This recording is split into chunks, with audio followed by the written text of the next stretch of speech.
Väijakoe, korjaramppi ja pyörivä pesula. Rullattava automatto. P-pari.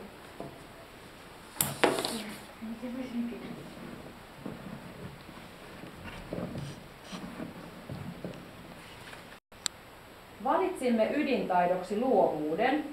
Osallistuimme Lumakeskuksen Tämä toimii -kilpailuun, jossa ideana oli suunnitella ja rakentaa toimiva ja leikittävä lelu kierrätysmateriaaleista. Suunnitelma ja työvaiheet dokumentoitiin päiväkirjaksi.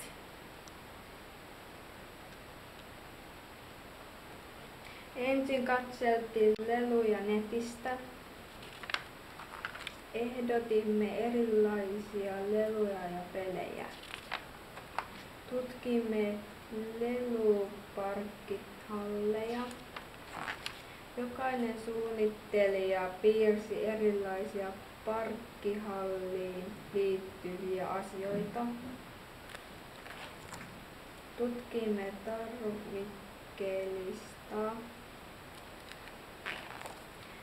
tarvikkeita.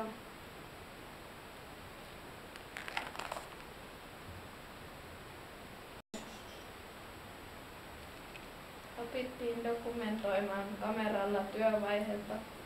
Opittiin esittelemään ja markkinoimaan työtä kilpailussa. Sai keksiä uusia asioita. Työ jaettiin osiin, jokainen vastasi omasta vastuualueestaan. Käytettiin nettiä ideoiden apuun.